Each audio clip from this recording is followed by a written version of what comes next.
All right, good afternoon, everybody. It's 1:07 on May 21st, 2024. The State Board of Elections has been in session since 6 a.m. when the polls opened in the Eastern Time Zone, and we've been at ease since that time. Now we're convening a regular meeting. All the members who were present this morning remain present, and we have a new member to introduce, Eric Ferris of Louisville. He is filling a position that was vacated by the untimely passing of J. Michael Brown. Mr. Ferris, welcome. Glad to have you here. Thank you. So we'll note that he is present and attending, and we have a full house here today at the board office. So our next item of business is to approve the draft minutes of our meeting on April 19th. I had just one edit on page 5 of the board book. Our meeting now is a regular meeting and a special meeting. So if we could just amend special to regular, you see it in the middle of the page. So that's all that I saw. Does anybody else have any edits? And actually, it was April 16th, not the 19th.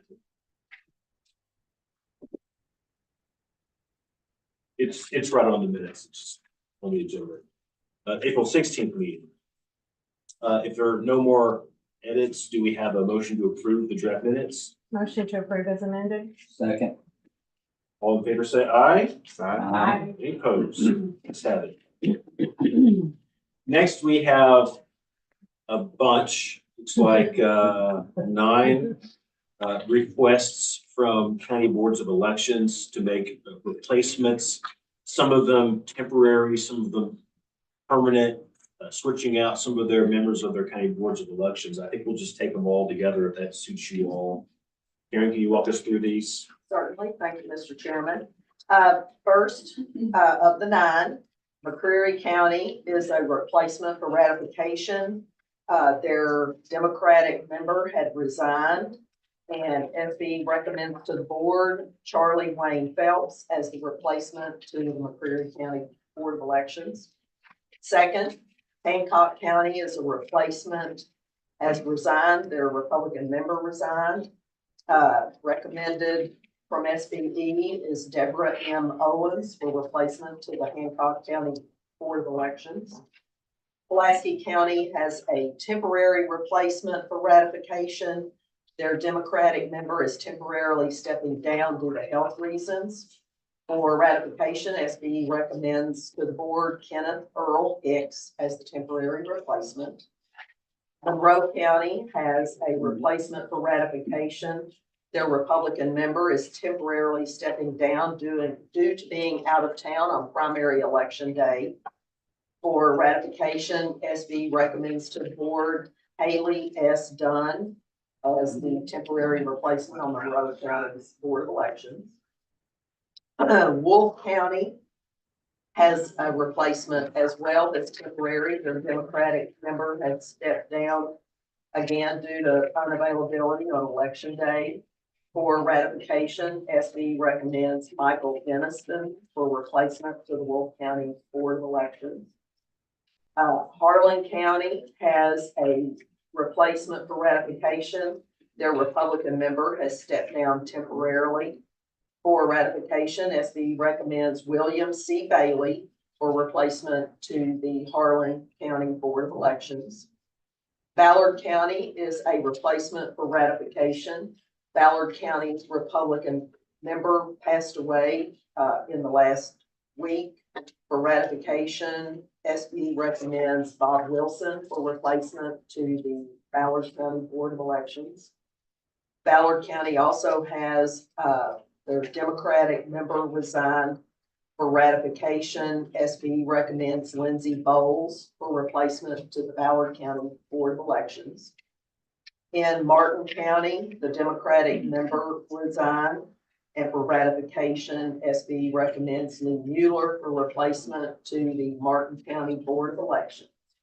I might add that temporary replacement, once they are able to return, then they make contact with the board secretary and we put them back on the board once they have, been ready to resume their duties. And I will turn that back over to you, Mr. Chairman. Okay, do we have a motion to approve those? So moved. Second. Any discussion? Hearing none, all in favor say aye. Aye. Any opposed? Nice have it. So I think what we'll do, Karen, if it suits you, is we'll do number 4, then we'll go to number 1 on the addendum, and then number 5, and then on the addendum, just to keep the categories the same. Does that make sense? Okay. Okay. So next, we'll have number 4 on the regular agenda, approval or ratification of additional precinct officers. Karen, if you can give us that one.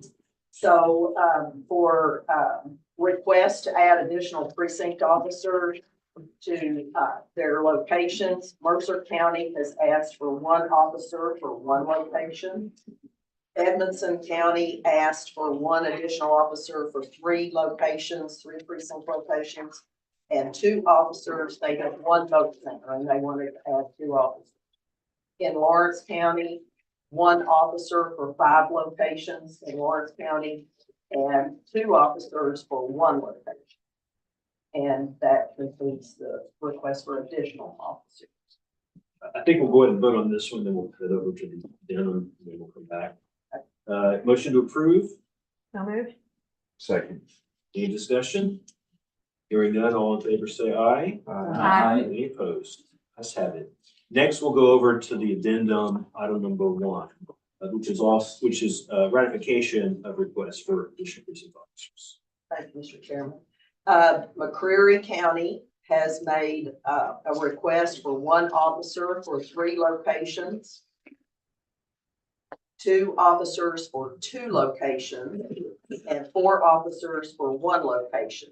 And that's, again, for ratification. Leslie County requested 1 additional officer for 3 precincts. Metcalfe County has requested 1 officer for 3 locations, 2 officers for 2 locations, and 4 officers for 1 location.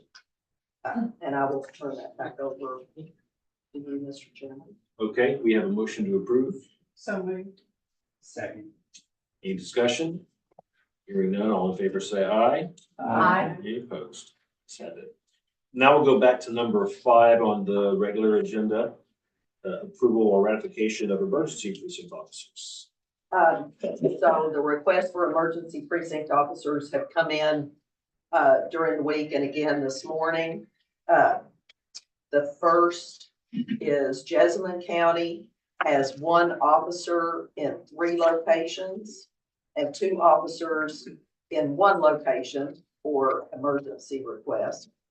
Monroe County has 3 particular additional officers on election day today. They've requested 1 officer in 5 precincts, 2 officers in 2 precincts to be ratified. On 5/16, which was one of the early voting days, Monroe requested 1 officer in 1 location. And on the second day of early voting, they requested 1 officer in 1 location. That was on May 17th. Graves County requested 1 officer for 1 precinct. Edmonson County requested 1 officer for 1 precinct. Adair County requested 1 officer for 6 precincts, 2 officers for 1 precinct. Hancock County, 1 officer for 6 precincts, 2 officers for 1 precinct. And Graves also made an additional request, 1 officer for 1 precinct and 2 officers for 2 precincts. And again, I didn't mention this, but all the appropriate paperwork was provided and executed by the county clerk and signed off. Okay, we have a motion to approve. So moved. Second, Second. any discussion? All in favor say aye. Aye. Any opposed? Let's have it. Next, we'll go back to the addendum, and we have additional ratification of requests for emergency precinct officers. Thank you, Mr. Chairman. Again, we'll go over the ones that have been submitted here, in the last, today or earlier, last week. Harlan County requested 1 officer for 4 locations, 2 officers for 2 locations. Grant County has requested 1 officer for 2 locations. Bell County requested 1 officer for 1 precinct. Breathitt, 2 officers for 2 locations. Livingston, 1 officer for 2 precincts. McCreary, 1 officer for 2 locations. Campbell, 1 officer for 1 precinct. Adair, 1 officer for 1 precinct. Harlan, 1 officer for 1 location. Leslie, 1 officer for 9 precincts. Trimble, 1 additional officer for 1 location. Metcalf, 1 officer for 1 precinct. Magoffin, 1 officer for 3 precincts. And Clark County, 1 additional officer for 2 locations. And I will turn that back over again. The appropriate paperwork has been submitted. I have a question. What does the term verify mean? Should be ratified. Should be ratified. I saw that too, and then it should be. So moved. Second. Any discussion? Hearing none, all in favor, say aye. Aye. Any opposed? Let's have it. Okay, that exhausts the addendum, and that brings us to Rachel Pointer for financial report. You thought I was gonna be the quickest part of your meeting, but you all are moving fast. Okay, so on the general report that I have included for you guys, there is one expense that's a little higher that I wanted to comment on, and that's under postage. That is, we previously talked about the postcards that went out in February. That is the printing cost that is associated with those postcards. The postage hit in January because we have to prepay that, and then the printing costs come after the event. So it was actually submitted. They sent us the invoice a little late on that one. And then do you all have any questions for any of the other transactions that I've posted to the report?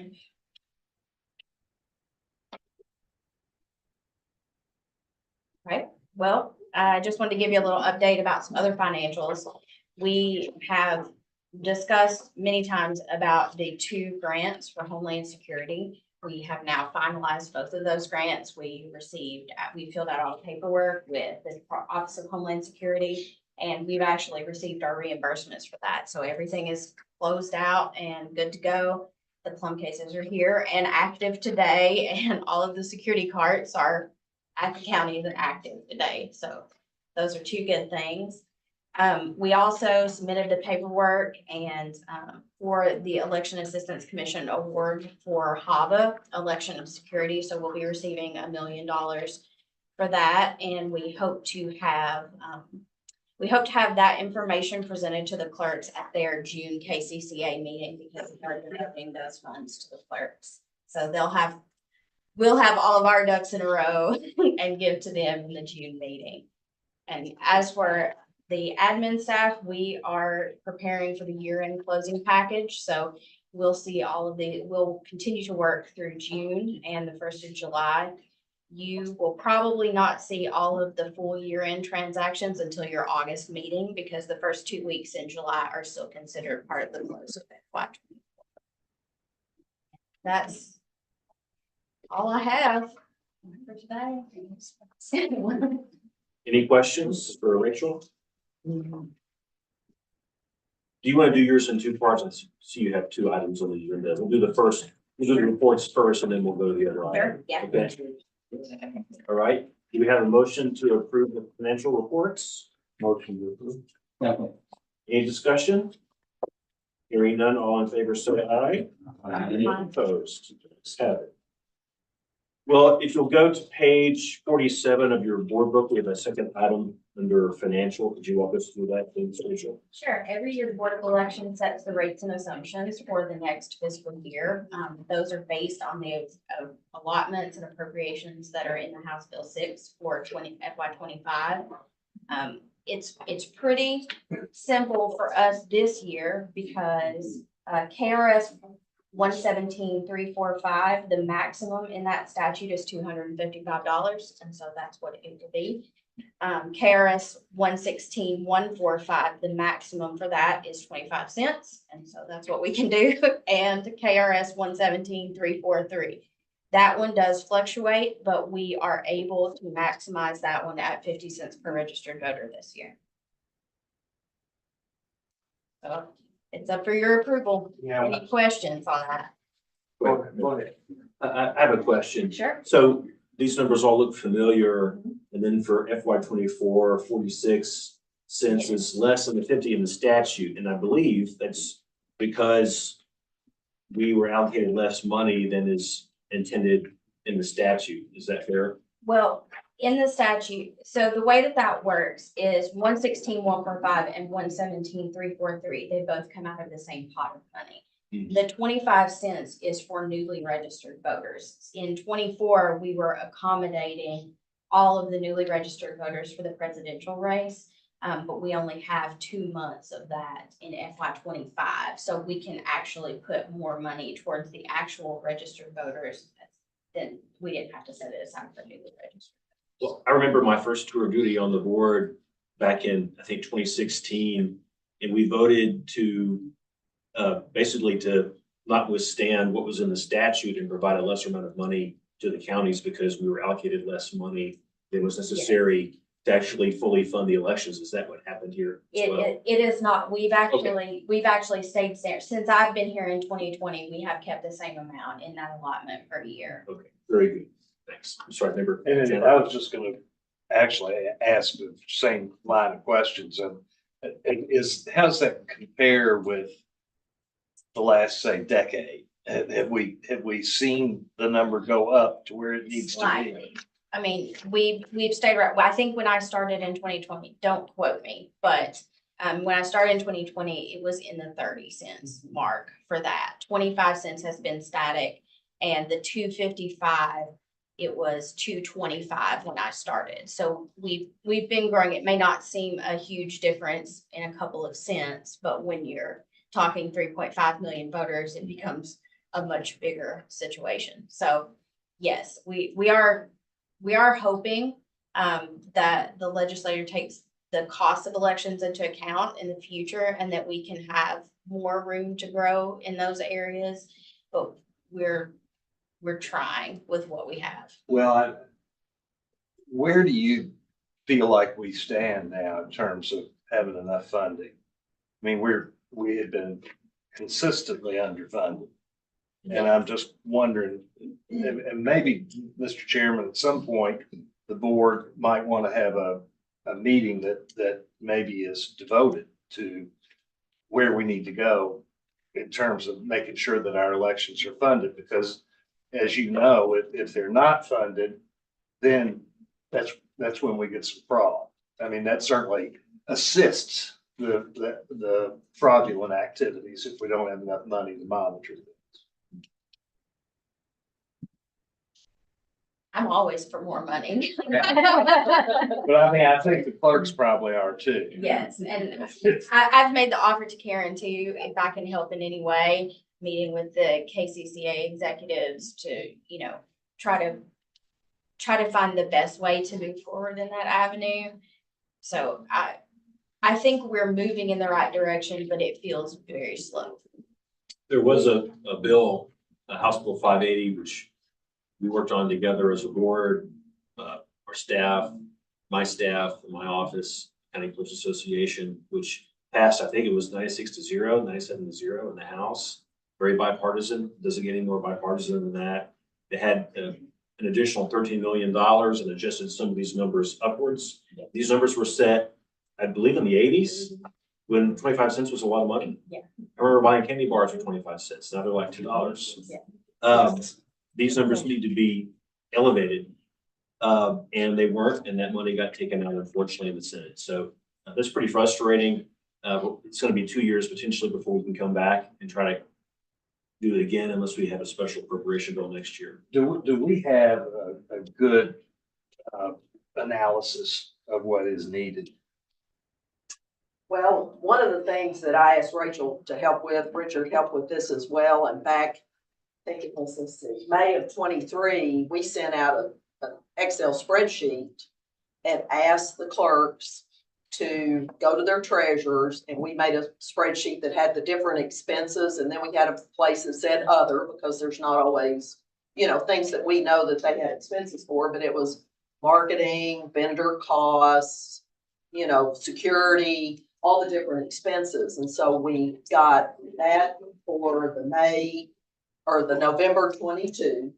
We got it for May of 23, and we compared the cost of elections for, so November 22 had a much higher turnout, but the cost per precinct in May of 23 with a low turnout was maybe $12, $15 less. It was about $2,900 per precinct, I think, is what the cost of elections were in May of 22 compared to May of 23. It's just no difference. Didn't matter about the turnout because you still have the same expenses in preparation for the turn or for the election. So, the back, I was thinking about my children, I guess. But anyway, so I know Rachel and Richard and Taylor and I have also talked to Secretary of State's office and the Clerks Association, maybe come together this summer.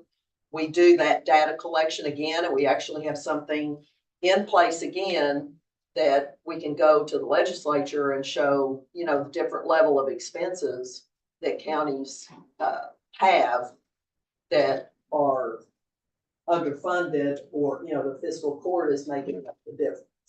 So it was an eye opener for me, to tell you the truth, when we did that. Who's responsible for making the ask? Is it the state board? Is it the Secretary of State? Is it the county clerks?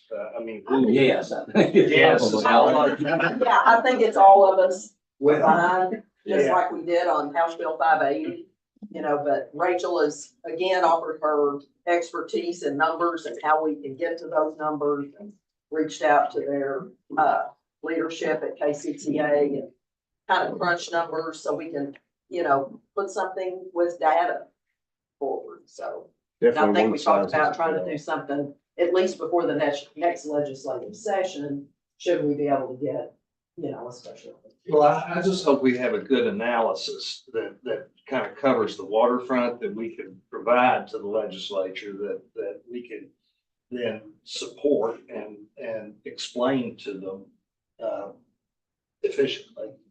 And then, that's about all you can do. And if they don't think it's important enough, then you've done what you can do. I think the analysis that we did based on November of 22 and May of 23, I think we actually presented it to the budget committee on general government. And I think it was a little bit of that was last summer, and I think it was a little bit of an eye opener, what there was no difference. Well, and hadn't a law been passed that prohibits taking private money now? So we're not able to make it up anywhere either. So how much would have been generated? So if it's 3,000, you're saying $3,000 precinct, is that what you're saying? So how much would have been generated by the ask last year? And would that have been sufficient had they passed it, or totally use separate numbers? I'm not really sure because I don't remember how they worded it in the bill. They might have asked for $1,000. There's a couple different bills. There's the budget, It was the budget and then there was a separate bill, and 580. which became law, but the part that we're talking about was taken out of it. And it had two things in it. It had adjustments of these numbers upward for inflation, and then it separately had an appropriation of $50 million. Right. So I don't think we're gonna get a bill next year because there's no elections. We get the year off, but I do think come 2026, I think having a deliverable like that would be pretty persuasive. And for 2026 or whenever it comes up, obviously we have a great staff and your office is working on it. But if there's anything that individual board members can do let us know. I mean, maybe it's worth us discussing that proposal at a meeting, going over it, taking a vote that we're supportive. Anything we can do to help individually or as a group, let us do it. Yeah, I would encourage all of you to do that if you can. And maybe let your parties that submitted your names to the governor know as well. I think both parties have an interest in good elections. I mean, if we're in favor of fair and honest elections, we ought to fund them. And that ought to be apparent to everybody. I will say that if we can collect the data after the general this year and have that presidential cycle in there and have at least 3 years of statistical data in that analysis, the more years of trending data, the better the chances of true numbers is. So how are vote centers going into play with this? Because it's changing the geographics of, That's what I was Voting. wondering. I wouldn't say that it really, I mean, it saves some money on the amount of machines they have to purchase. But I mean, you still have probably I mean, it'll save some money on poll workers. But the overall cost of what the vendors charge for setting, preparing ballots, all that kind of things, that isn't slowing down on inflation and all that. I mean, the cost of that is constantly going up. So I mean, we did this in 2022 and 2023, so vote centers were in play then.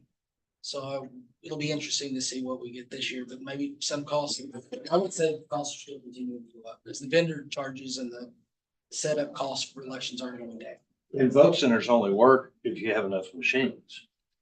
Right, and you've got marketing costs, security costs, and there's still quite a bit of costs associated with outside of. Still have to provide. Advertising costs are still going up. So the secretary explained what we asked for, but what was taken out of the bill. And you explained, Karen, that we have a spreadsheet. What do we think the actual overall shortage is? I mean, what is the kind of total dollar amount we're talking about that we're short? It probably costs the state, it's cost the counties maybe 11 to 13 million dollars to have an election. That's a primary, and then turn around and have it again in the general. So 25 to 27 million probably. Do we, and this is probably a tough question, but do we have any idea why it just sort of fell to the wayside? I mean, to have 96, I mean, to be so bipartisan on the one side and then to just totally go away. And I mean, do we have a feel for what happened? They didn't like the data, they didn't, or it just got lost in the shuffle. I don't think Tabitha Collins is going to be with us today, but I think she has more information on that. He probably does. Maybe we can reach out to her. I just wondered, I mean, because when it passed like that, I thought, man, this is great, it's really gonna happen. They need to learn this is, may not fix everything, and then it just blew up. But I think Rachel's made a good point. The more data, the more trending data you can show, it becomes more reasonable to someone that's working on the budget and looking at the numbers and I think that's where we're gonna have an advantage coming up next. We did see a little variance in counties that had to change their precinct numbers in redistricting in that situation, but even those changes were minimal, I think, across, when you look at it across the board. So it hasn't changed much. The amount of money that they're getting from us is still, way too small versus what they're having to pay in their fiscal courts.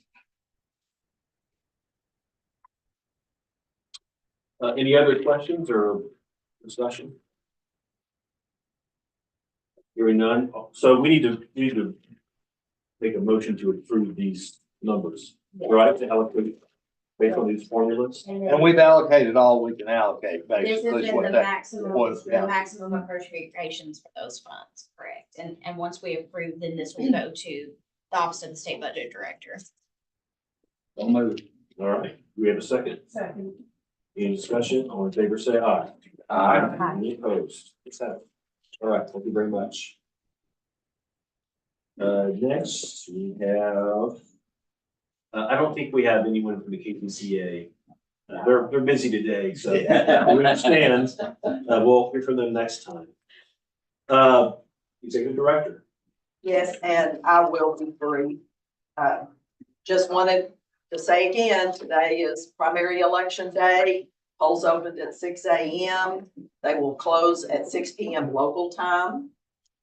We encourage everyone to get out and cast their ballot today.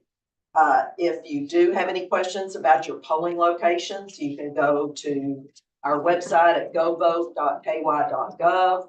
You can call your local county clerk, or you can give our office a call at 502-573-7100. I also want to mention that we have upgraded our voter information center that we call VIC, and it's a place where the voter can go and find their polling location. But what we've also done is we've added additional information to what we call VIC, and the voter can go there even as easily as making a call if they have internet capabilities, and get their polling locations. They can see, how to reach their county clerk. They can find their House district and Senate district who represents their congressional district. So we've really tried to do an upgrade to improve the voters' experience on Voter Information Center. And again, that's a status you can look for throughout the year. If you know the things you would need to know about your voter registration. The other piece is election night reporting. Will start when the polls close at 6 p.m.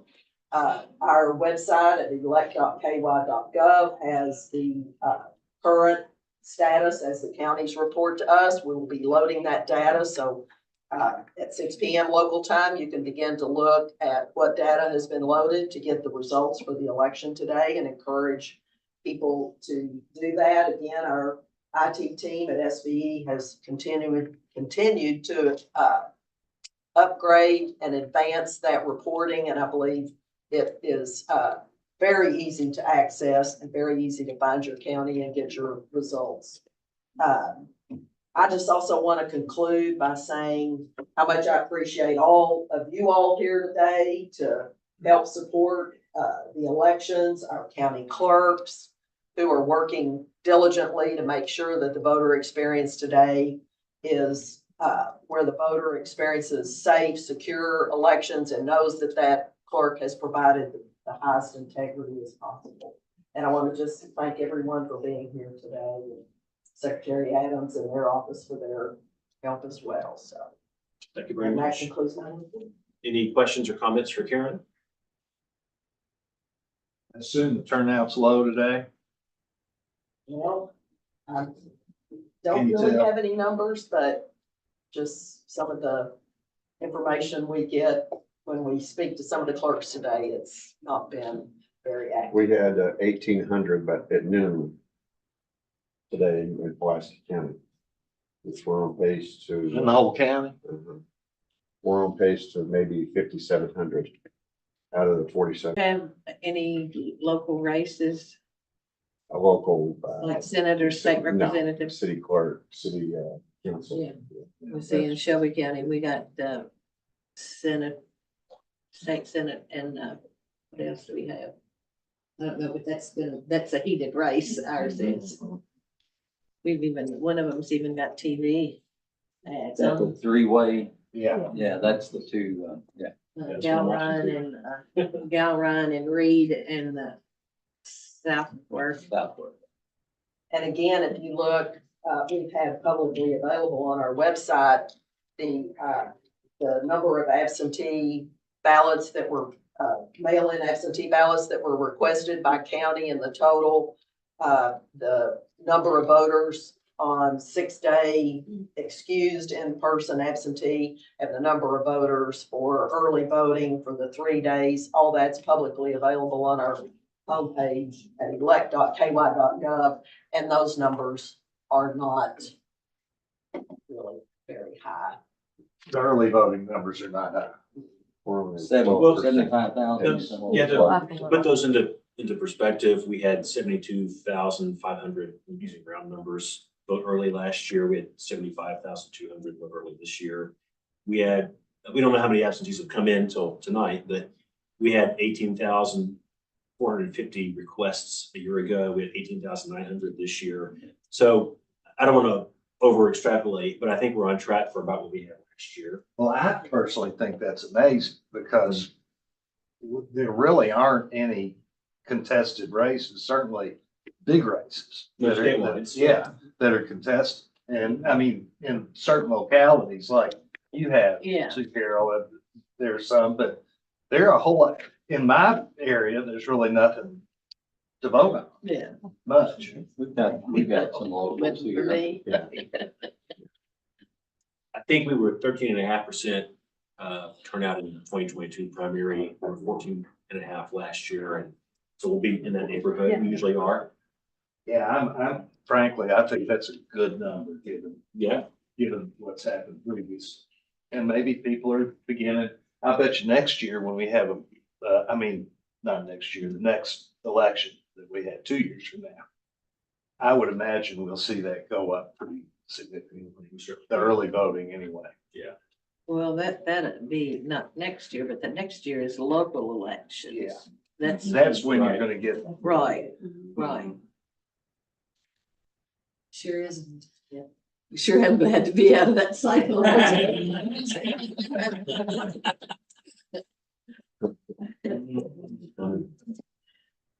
All right. Thank you, Karen. Do we have any other business before the board? Just Hearing want none. to congratulate you, Oh, thank you. Mr. Secretary, on your recognition for the. Absolutely. Thank you very much. Board. Thank you very much. Yeah, I think that they recognized me as, not just me, but I think our whole state. I think it stood out to them that our state is unique. I wish it weren't, but it is, that we do elections in a fair and bipartisan way. We don't demagogue it. We work together in good faith. It is not just me. I'm the chief election official, but I'm not the only one. It takes an army of 15,000 of us to run these elections. It's people in this room and the county clerks and the county boards and the poll workers. And so it's an honor, I think, for our whole state. I certainly share this award with everybody. Very Well, much. you've actually shown the courage to do the right thing, which is in short supply these days. Yeah. In my personal opinion. Thank you. Well, if it's okay with you all, we might want to hold number 11 until we come back at 7, which is to confirm our next meeting date. Just so members can have time to think that over, and then we'll come back tonight. Is that all right with you all? Yeah. So the deadline by statute is what, June 10th? We have to do it by that date, I think. These are courts. Yeah, we would That's right. get on that too. So the clerks have until, well, so we have a recanvass date of the 30th, and we don't have it, but we have to wait just in case there's a recanvass. So the earliest we could do it would be the 31st. I think the clerks would benefit by having just a little more time. So I'd say the first week of June, that works for you all. Just think about it, think about a good day and time. Hopefully it won't be too long a meeting, where it'll just be that. Right, thank you, sir. Yeah, okay. Well, then we'll come back to number 11 later. We do need to have an executive session. I know we have litigation to discuss. Do we have any security or personnel issues to discuss as well? Yeah, well, no security, I just put that on just in case. Okay, you do have a personnel, Yes. okay. Okay. Can we get a motion to go into executive session pursuant to KRS 61.810(1)(c) for litigation and 810(1)(f) for personnel? Second. All in favor, say aye.